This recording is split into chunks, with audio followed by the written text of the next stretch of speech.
Wetutuukidde mu maka ga kati omugenzi Professor George Wilson Kanyeihamba agasangibwa ku kyalo Upper Buziga Makindye West e Kampala ng'abakungubazi batandise dda okuŋŋaana.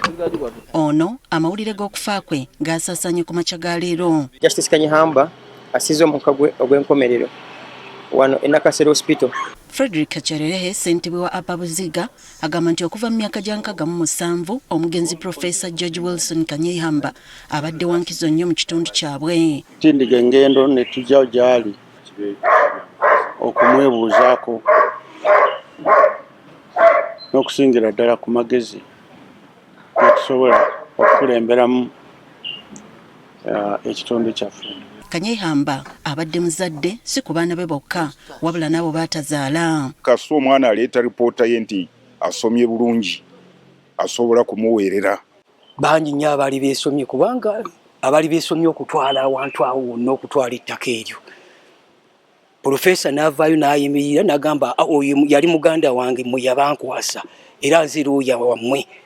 Era tetulina wadde n'ekikumi kyonna wadde n'ataano ge twawanga Profesa. Mbu kyokka abadde takoma kuweerera wabula n'okubayamba okufuna ekyokukola. Bw'asanga ng'ekintu osobola kukikola nga bambi asobola kukuyamba n'otuukiriza ekirooto kyo. Eri bannabyabufuzi naddala b'omu kitundu kye abadde kyakulabirako nnyo era omuwi w'amagezi. Ate nga agakuwesa experience era ebbanga lyamaze mu by'obukulembeze ne mu by'amateeka. Olw'emirimu gye yakolera ekitundu, Kanyeihamba yabbulwamu oluguudo ku biragiro bya mmeeya wa Makindye Ali Nganda Kasirimu ly'ennyama. Yajja mu woofiisi abantu bayo waggulu baani bajjeno baani ne bakomplaininga nga baluyita Buziga Hill.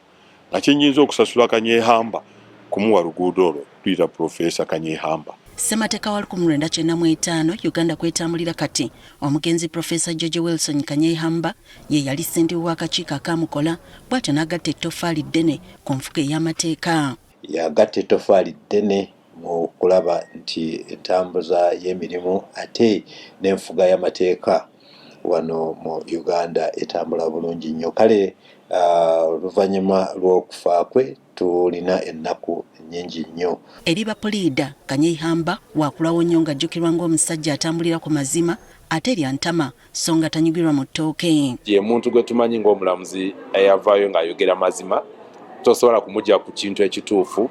Omusango gw'ebyokulonda ogwa 2006 Besigye bwe yawaabira akakiiko k'ebyokulonda okulangirira President Museveni nti ye yawangula. Omulamuzi Kanyeihamba yali omu ku bakkiriziganya naye nti okulonda kuddibwemu. Bye yasalawo mu kuwakanya kwe n'abamu ababiri be yali nabo tukukozesezza nga bannamateeka abalwanyirira eddembe ly'obuntu n'enfuga y'amateeka gye twandiyise rule of law. Fiona Wall Nabassa eyaliko akulira Uganda Law Society agamba nti nga plead omukyala Kanyeihamba yamuyamba nnyo okwekkiririzaamu n'okwongera okulwanirira eddembe ly'omukyala. Naye omuntu ng'oyo wawaggulu ennyo bw'atyo yatutuukirira n'atuwayo ka mentorship n'atuwayo amagezi nga tulaba nti naffe kati abanene nabo batusapootinga. Okunyumya ku mukululo gwa Professor George Wilson Kanyeihamba kati omugenzi oyinza okuzibya obudde. Bapuliida basaba bannamateeka bonna balabire ku ye olwa Uganda etambulira ku nfuga ey'amateeka. Yali muvumu nnyo nga musajja muwombeefu nga yeegadde okwogera n'ajja kukubira ssimu talina bino ebitiibwa ebitaliimu ki magezi. Awumudde naye nga tafudde. Bwe tukoledde emboozi eno ng'enteekateeka z'okuziika tezinnafulumizibwa. Katonda amulamuze ekisa. Susan Nanyanzi agafeeyo ku Spark TV. President nga head of state sovereign nga exercising sovereign za Uganda toyinza kumutwala mu court.